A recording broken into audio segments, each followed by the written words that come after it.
Next we see that how we can provide hygiene care to the eyes, nose and ears. So here is the next topic is care of eyes, nose and ear. तो सबसे पहले हम लोग definition की ओर देखते हैं कि hygienic care of eyes, nose and ears prevent infection, helps to maintain their functions, and hygienic care of this organ is always done as part of the general bathing procedure. कहने का मतलब क्या है कि हाइजीनिक मतलब कहना क्या कि हाइजीन मतलब साफ सफाई, जैसे कि हमने क्या प्रीवियस वीडियो में पढ़ा what is the meaning of hygiene. तो हाइजीनिक क्या मतलब कि आँख की, नाक की और कानों की जो हम लोग सफाई करते हैं, हाइजीनिक केयर उसको साफ सुथरा मेंटेन करते हैं, उसी को हम लोग कहते हैं care of eye, nose and ears बोलते हैं. इससे क्या होता है तो हम लोग सबसे पहले इन्फेक्शन से बचते हैं और हम लोग उसका जो फंक्शंस है, जैसे जो नॉर्मल फंक्शन है ईयर्स का मतलब सुनना, स्मेल करना, नाक का, आंखों का अच्छे से विजुलाइज करना without help of any like specs और एनीथिंग, ठीक है, अच्छे से विजुलाइज, कोई दिक्कत डिफिकल्टी नहीं होनी इनकी फंक्शन में. तो इस चीज़ को मेंटेन रखना. अगर इसमें मान के जो धूल मिट्टी जाती रहेगी हम इसको क्लीन नहीं करें, इसमें कानों को क्लीन करें, नाकों में ऐसे स्क्रीशंस निकल रहे हैं, चोट लगी हुई है, उसको हम हील ना करें, साफ ना करें, तो क्या होगा, प्रॉब्लम क्रिएट होगा ना, डिसफंक्शन होगी ना ऑर्गन्स में. वही बात कर रहा है कि उनकी फंक्शंस को मेंटेन करना, जैसे एज नॉर्मल है जैसे मेंटेन है. फिर क्या hygienic care is the organ is always done. ये और कह रहा है कि ये जब कब करना है तो जब जनरल बाथिंग प्रोसीजर होता है तो उसी के साथ साथ क्या है, जब जनरल बाथिंग दिया या उससे पहले कर दो या उसके बाद कर दो, कि साथ साथ ही करना. ऐसा नहीं कि नहला कभी रहे हैं काम ये शाम को करना, नहीं, जब बाथिंग देना उसी टाइम आपको ये प्रोसीजर परफॉर्म कर लेना है. ना पर्पस, इसका पर्पस क्या है, to maintain the cleanliness of eye, ear, nose. Eye ear nose को साफ रखने के लिए, टू प्रिवेंट इन्फेक्शन से बचाने के लिए, to keep the organ in a normal functioning में रखने के लिए, टू प्रिवेंट द ऑब्स्ट्रक्शन, किसी तरह की ऑब्स्ट्रक्शन ना हो उसी से प्रिवेंट करने के लिए हम लोग क्या करते हैं, ये केयर प्रोवाइड करते हैं. इंडिकेशन कब कब देंगे, किस पेशेंट में देंगे, तो अनकॉन्शियस पेशेंट हो सकता है, बेड रिडन पेशेंट है, पेशेंट विद द इन्फेक्शन, कोई इन्फेक्शन पेशेंट को किसी तरह की इन्फेक्शन ऑलरेडी है पहले से, या पेशेंट सर्जरी से आया हुआ है, सर्जरी हुई है पेशेंट की. ना व्हेन देयर इज डस्ट, हाँ डस्ट प्रेजेंट है, क्रस्ट है या किसी तरह के सिक्रेशंस निकल रहे हैं तो उस केस में हम लोग केयर प्रोवाइड करते हैं. ना आर्टिकल्स क्या क्या लगेंगे, तो स्टेराइल स्वैब लगेगा या cotton ball, sterile normal saline या क्लीन वाटर आपको चाहिए, किडनी ट्रे चाहिए, टॉवल चाहिए, स्मॉल बाउल चाहिए, ग्लव्स और apron. These are the main articles. आप इसमें एक ईयर ड्रॉप्स या आई ड्रॉप्स भी ऐड कर सकते हो if needed as prescribed by the doctor. Now preparation क्या करोगे, तो एक्सप्लेन द प्रोसीजर. पहला चीज, पेशेंट हमेशा हमको कोई भी प्रोसीजर कर रहे हैं तो हम एक्सप्लेन करेंगे, पेशेंट को बताएंगे कि उसका ट्रस्ट गेन कर सके और वो पेशेंट हमको कॉपरेट कर सके, कि उसको वो अपने पे हिम्मत बांधे कि हमको क्या करना है. ना wash hand, wear gloves, patient place the patient in comfortable position. Patient को क्या कंफर्टेबल पोजीशन, आड़ा तिरछा पोजीशन नहीं देना है, चल चल ऐसे गर्दन को ऐसे नहीं, उसको ऐसे कंफर्ट हो ऐसा पोजीशन देना है. ना place towel under the head, और हेड क्या है नीचे आप मेकिंग टोच भी रख सकते हो. टॉवल थोड़ा हल्का गद्देदार होता तो कंफर्ट फील होगा. तो ये था क्या, प्रिपरेशन. नाउ अब हम प्रोसीजर परफॉर्म करेंगे फॉर द आई. पहले आई के लिए देखेंगे, फिर ईयर के लिए बताऊंगा, फिर नोज के लिए बताऊंगा. तो procedure for eyes, so moisture sterile swab in saline. पहले हम जो हमारा जो स्वैब रहेगा उसको सलाइन में क्या थोड़ा मॉइस्चराइज गीला करेंगे. ना wipe from inner canthus to the outer canthus in using gently stroke.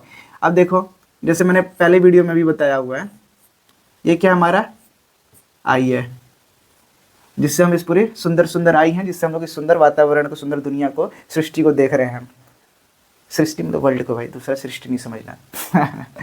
देख रहे हैं तो इनर कैंथस से आउटर कैंथस में, कि देखो एक और use separate swab for each eye. दोनों आई के लिए अलग अलग स्वैप लेंगे. अरे यार ये तो जेब भी नहीं है, बताओ. अब देखो ये आई है, मैंने दोनों हाथों में कॉटन स्वैप को सलाइन में भिगा के ले लिया. अब क्या करेंगे, जो दोनों आई है यहाँ पे रखेंगे और इनर कैंथस से लेके आउटर कैंथस में, कि यहाँ से शुरू करेंगे ऐसे, इस तरह से हम मूवमेंट रहेगा सफाई का, इधर और इधर, मतलब कि इनर से आउटर की ओर हम लोग साफ करेंगे. उसी को कहते हैं inner canthus to outer canthus.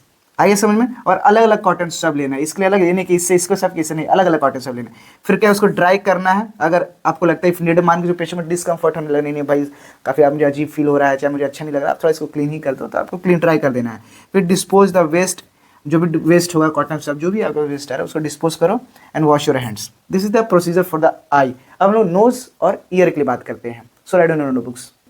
अब हम लोग प्रोसीजर ऑफ नोज की बात करेंगे कि नोज की केयर करने के लिए हम लोग क्या क्या करेंगे. सो फर्स्ट ऑफ ऑल जितने पहले प्रिपरेशन बताए थे, प्रिपरेशन इसके पहले हो जानी चाहिए.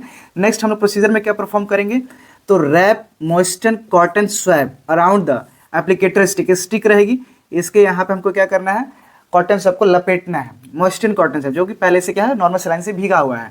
Now clean each nostril gently, और जो हमारा ईच नॉस्ट्रिल होगा, ठीक है, इसको हम लोग क्या करेंगे, जेंटली क्लीन करेंगे separately. Don't insert deep into the nose, और ज़्यादा देखो थोड़ा करना ही नहीं कि पूरा नहीं, ज़्यादा इंसर्ट नहीं करना, इससे क्या होता है इंजरी हो सकती है, फिर एपिस्टेक्सिस हो जाएगा। Dry the area around the nostril, और बाद में जब ये हम साफ कर लेंगे तो अगर इधर सलाइन वगैरह लगा तो अजीब लगेगा, डिस्कम्फर्ट होगा, तो हम क्या करेंगे उसको ड्राई कर देंगे।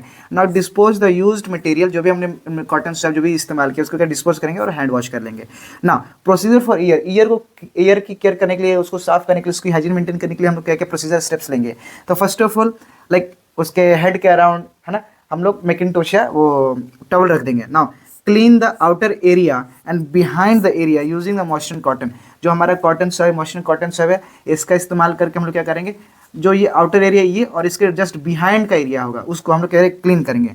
Now clean area clean ear canal gently with A moisture swab, do not insert deeply. क्या कह रहा है कि ईयर के अंदर है ना, ईयर कैनाल जो होगा इसके अंदर भी हम क्या करेंगे, कॉटन स्वैब या जो कॉटन बड आता है, खासकर कॉटन अपने आप उसमें लिख भी लेना, जो आपका ये था आर्टिकल्स उसमें कॉटन बर्ड्स लिख लेना, उसको क्या करेंगे, जो कॉटन बर्ड्स आते हैं, ईयर बर्ड्स जो आते हैं उसको यहाँ पे इंसर्ट करेंगे और जेंटली साफ करना, ज़्यादा अंदर इंसर्ट नहीं करने, तो इसमें भी इंजरी हो जाएगी।